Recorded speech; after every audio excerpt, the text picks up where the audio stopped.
Seja bem-vindo ao canal da Primeira Igreja Batista da Ilha das Flores. Eu sou o professor Guto Pianca e nesse momento você está na nossa Escola Bíblica Dominical.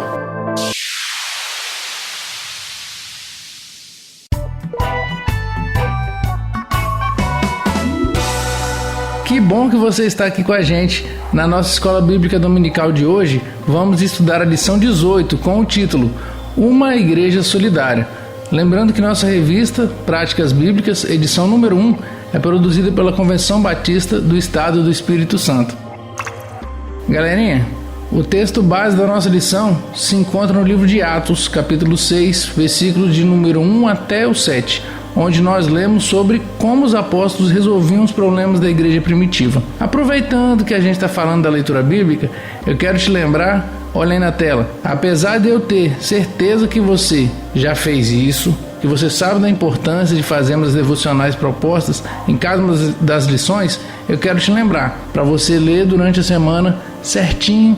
Para você que não leu ainda, para você que leu ainda é bem mais fácil. Tenho certeza que você separou um tempinho para fazer as devocionais propostas na revista durante a semana e meditou sobre a lição e já saiu na frente, com toda certeza. Você já colocou em prática alguma coisa disso que se aprendeu na sua vida. Mas se você deu mole, não fez ainda, não tem problema. Separa um tempinho durante a semana e acompanha a lição com a gente. Então abre sua Bíblia no livro de Atos, capítulo 6, a partir do versículo 1 e vem com a gente.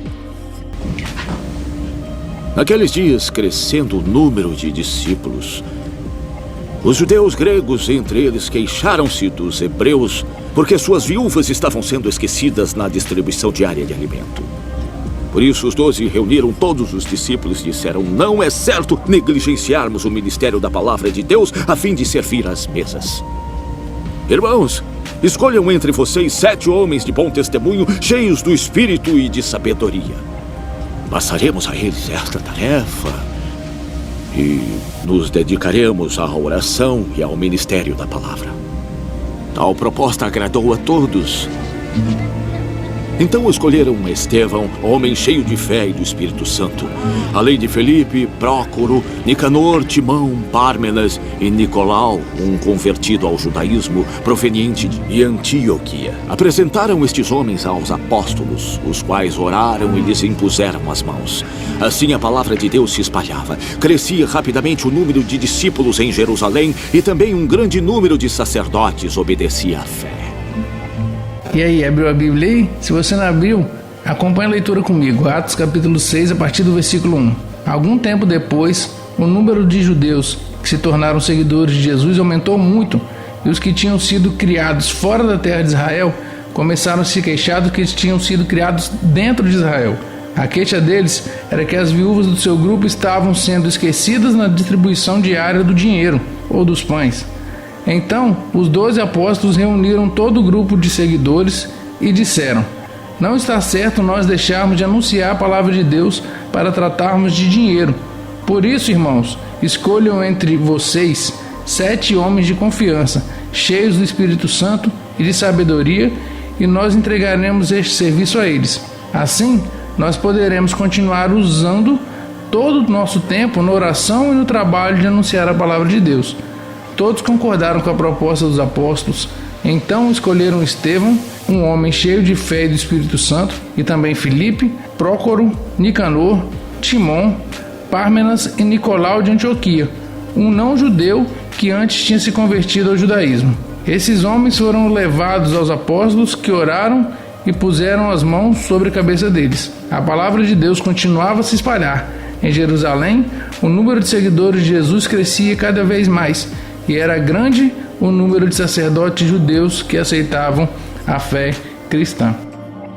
Muito bom, lemos o texto e agora a gente tem que contextualizá-lo, né? Para você que já leu os outros textos da leitura diária, ficou mais fácil, mas já que tem gente que não leu, a gente vai por esse caminho, amém? Então, depois de diversos fatos extraordinários que marcaram o surgimento da igreja e o seu estabelecimento efetivo, o livro de Atos descreve situações que podemos considerar favoráveis para o crescimento da igreja, como os crentes gozarem de uma vida em comum com os outros, como lemos em Atos 4, de 32 e 37, e também a ocorrência de milagres e crescimento da comunidade cristã, isso descrito em Atos, capítulo 5, versículos de 12 até o 16. Mas o livro de Atos também nos descreve situações que podemos considerar como desfavoráveis, como a mentira sendo punida com morte, no caso de Ananias e Safira, lá em Atos, capítulo 5, versículos de 1 até o 11, a perseguição e prisão e açoites que Pedro e João sofreram lá em Atos, capítulo 5, 17 e 42, e os problemas vindos do crescimento da igreja. Em Atos 6, 1, vemos que à medida que a igreja crescia, aumentavam também as necessidades e os problemas a serem resolvidos. Ou seja, a demanda de serviço para os apóstolos era enorme. Graças a Deus a igreja cresceu. Amém? Graças a Deus a igreja cresceu. Um grupo pequeno que se tornara maior porque o Senhor acrescentava os que iam sendo salvos, como lemos lá em Atos 2,47. Depois se tornaram a multidão dos que creram. Isso em Atos 4,32. E mesmo assim o número dos que criam ia sendo acrescentado, ia sempre crescendo, como lemos lá em Atos 6,2. Esse crescimento gerou problemas. Pronto, agora que já estamos inseridos e contextualizados, podemos tratar dos problemas que o crescimento da igreja primitiva resultou. A resultante é um somatório de diversas forças que atuam em determinada situação. Então vamos tentar apontar algumas delas. Para começar, a igreja em Atos não era perfeita. Ela era composta de pessoas imperfeitas, do mesmo jeitinho que a nossa igreja é hoje. Mas existiam algumas raízes mais profundas. Na igreja de Atos, existiam dois grupos de judeus, os de fala grega e os de fala hebraica. Havia entre eles um certo preconceito e disputa, o que demonstra que mesmo convertidos, eles ainda estavam em um processo de mudança de mente. Na versão que eu li, na versão atual, fala dos que foram criados dentro dos costumes gregos e os que foram criados dentro dos costumes hebraicos. Então, assim, quando a gente fala grega e fala hebraica, que a gente entenda isso, que foram pessoas criadas de maneiras diferentes. Então, existiam entre eles uma certa disputa, uma certa enfrentamento, um certo preconceito de ambas as partes, né? Então, quando a gente vê isso aí, os irmãos doavam tudo que tinham para suprir as necessidades uns dos outros. Mas havia os helenistas, de fala grega, criada fora daquele contexto, né, não estavam sendo atendidas. Com isso surgiu uma murmuração entre judeus helenistas, de fala grega ou criado dentro do costume grego. Cabe lembrar que a murmuração não é só vista como uma simples reclamação, ela é tratada como sinônimo de conspiração, lá em Salmos 31, 13, de corrupção e perversão, em Filipenses 2, 14 e 15, e repreendida pelo próprio Jesus por diversas vezes. Então, meus amados, diante desse contexto todo de crise que temos, os apóstolos nos deram um excelente exemplo de como liderar a igreja de Deus. O primeiro ponto deles é envolvendo e valorizando a igreja no processo decisório. Certamente somos tentados a resolver o problema da nossa maneira, sem ouvir pessoas e atropelando a opinião dos outros. Mas esses irmãos entendiam que o Deus deles também era um Deus dos demais irmãos, e que na multidão de conselhos há segurança, assim como lemos lá em Provérbios 11, 14, né? Quanto mais pessoas dando opinião, quanto mais pessoas expondo, quanto mais pessoas conversando e resolvendo as coisas juntos, fica muito mais fácil da gente chegar em comum acordo, da gente poder estabelecer aquilo que vai ser melhor na vida da igreja em geral e não só bom para algumas pessoas. O segundo ponto é que eles definem referenciais claros de compromisso com Deus. O estabelecimento de princípios claros era fundamental para que a igreja não ficasse como no tempo da murmuração, lá no deserto dos juízes, em que cada um fazia o que bem lhe entendia, cada um fazia aquilo que lhe parecia bom. Especialmente se tratando de líderes, a igreja jamais poderá permitir esquecer padrões sérios e claros que sirvam de referência para todos os crentes. Então, esse estabelecimento de princípios deveria ser feito com base na vida das pessoas. Não poderia ser escolhido qualquer um para atividades dentro da igreja. E até hoje devemos fazer assim. Nós não podemos escolher simplesmente a pessoa por ela ser a mais simpática, por ela ser meu vizinho, por ele ser alguém que eu conheço desde pequeno. Não, devem ter definidos referenciais claros de compromisso com Deus. A pessoa que ela não tiver compromisso com a obra de Deus, com o próprio Deus, ela não vai fazer não vai exercer de maneira excelente o cargo que ela tem na igreja. Tirando quando a gente mexe com dinheiro, com as coisas de Deus, né, a gente tem que prestar mais atenção ainda. Amém? Outro critério que a gente tem é estabelecer as prioridades pessoais. Há muito a ser feito e facilmente podemos imaginar que podemos fazer tudo que é posto diante de nós. O fato, entretanto, é que precisamos estabelecer com clareza nossas prioridades. Bendito seja o Senhor que os líderes da igreja entenderam que sua prioridade era oração e ministério da palavra. Essa foi uma decisão sábia a ser imitada por nós. Muitas vezes a gente tem diversas atividades dentro da igreja e a gente acaba empurrando para o pastor fazer. E muitas das funções que são feitas ali são nossas, dos membros da igreja, e não do pastor. O pastor tem toda uma responsabilidade, a gente não pode colocar mais responsabilidade nele para chegar ao ponto dele ter que esquecer do ministério da palavra, da oração, para resolver algumas coisas administrativas, por exemplo, né? A igreja divide-se em cargos, divide-se em funções justamente para poder andar e trabalhar. Imagina se o pastor tivesse que fazer toda a conferência contábil da igreja, se o pastor tivesse que fazer todas as escalas dos músicos do Ministério de Louvor, se o pastor tivesse que organizar pessoalmente todos os eventos, né? Ele deixaria esse ministério da palavra, do estudo da palavra de Deus e da oração de lado. Então, assim, a gente tem que estabelecer prioridades pessoais, tanto para o pastor entender qual é a função dele, mais importante, quanto a nossa também, de não cobrar o pastor e de nos cobrar também para exercermos as atividades que temos que fazer dentro da igreja. Outro ponto é que nós devemos entender que é preciso zelar pelo desenvolvimento de um ambiente saudável, né? Esse ambiente de desenvolvimento saudável e digno do reino dos céus, que a gente tem que entender que a igreja é um lugar de oração, de proclamação da palavra e de santidade para com Deus. Mas isso só acontece se a gente entender, né, que devemos resolver as coisas de maneira pacífica. Tem que entender o que acontece de maneira que possamos ter a maturidade para resolver todos os problemas. Aqui falamos de problema de solidariedade, né, das pessoas não estarem dividindo, das pessoas estarem lá, ter condição de compartilhar, estar compartilhando de maneira equivocada.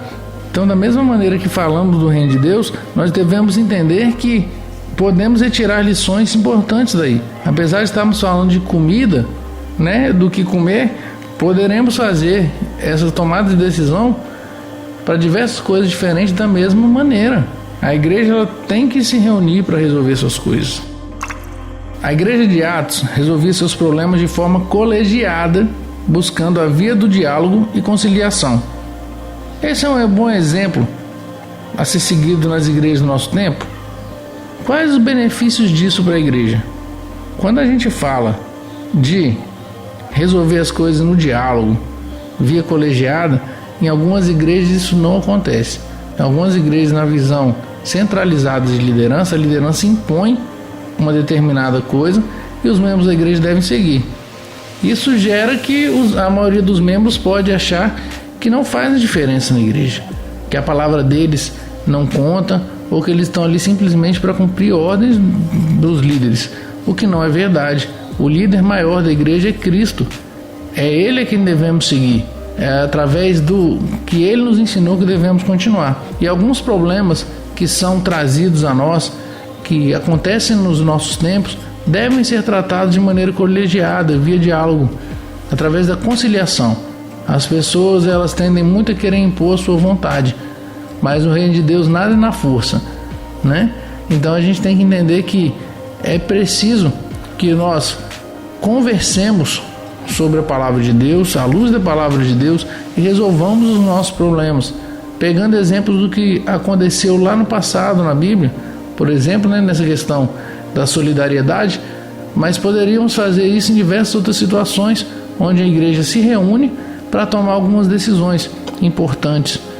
E cada vez que isso acontece, a gente se une, porque a decisão é de todos, a decisão pode não ser unânime, com todos aceitando, com todos concordando, mas a partir do momento que a igreja concordou, em sua maioria, aquilo foi uma decisão tomada pela própria igreja em assembleia, o que fortalece os nossos laços, o que une os nossos propósitos.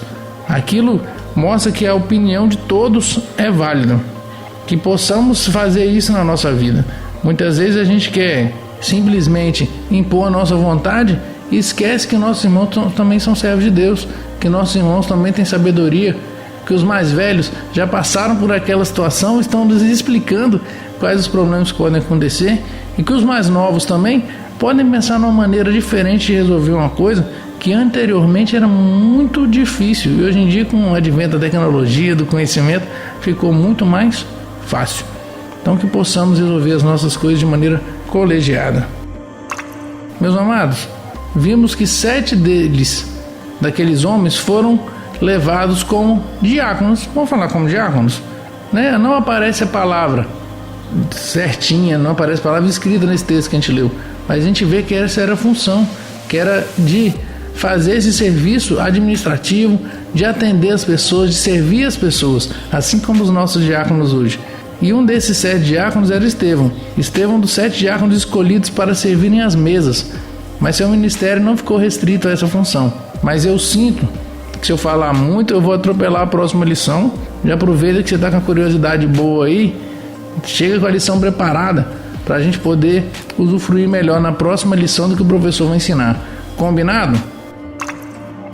Tá, a gente quase não discutiu, mas o que a gente pode falar sobre a aplicação para a vida é o seguinte: o testemunho aprovado, a pessoa de caráter, a pessoa que tem princípios cristãos, a pessoa que tem a reputação ilibada, todos aqueles preceitos já definidos pela própria igreja de quem deveria ser escolhido, né, continuam valendo para os dias de hoje. A gente não pode simplesmente escolher a liderança da igreja com base em afinidade, com base em quem eu gosto, com base em estética, com base em padrões que não sejam os padrões de Cristo, né? Quando a gente vê Jesus separando, escolhendo seus discípulos, ele não escolheu por beleza, ele não escolheu porque o cara era gente boa, porque era amigo do meu amigo.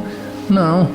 Jesus escolheu seguindo critérios estabelecidos por ele. E da mesma maneira, devemos também seguir esses critérios que Cristo nos separou. Devemos apontar a nossa liderança com base nos critérios que a Bíblia nos dá, e nenhum outro. Amém? Não vou atropelar a próxima aula, já combinei que já. Então, a próxima aula a gente vai falar sobre Estevão, mas fica para o próximo professor. Para encerrar, amados, a igreja de Atos dos Apóstolos se solidarizava com os que tinham necessidade e os ajudava, cumprindo assim o mandamento da palavra já estabelecido desde os primórdios do povo de Deus. Isso não impediu que surgissem problemas, dificuldades e reclamações. Ao lidar com essas questões de maneira franca e com espírito de mansidão, a igreja primitiva nos deixou um legado de como proceder mesmo frente a diversas demandas. Além disso, ao permitir que os apóstolos se dedicassem ao ensino da palavra e oração, mostrou como é importante essa função ministerial. O reino de Deus não é comida ou bebida, mas justiça, paz e alegria de espírito, como lemos em Romanos 14:17. Então, meu amado, que apliquemos isso em todas as áreas de nossas vidas, em todas as questões de nossa igreja. Poxa, por hoje é só. Chegamos ao final de mais uma lição do EBD. Que sua semana seja repleta de bênçãos e que Deus possa te usar para que você leve essa mensagem a outras pessoas. Um abraço e fique com Deus. Te espero aqui de novo semana que vem para a gente continuar essa jornada na nossa lição de número 19. Abração, tchau, tchau, até lá.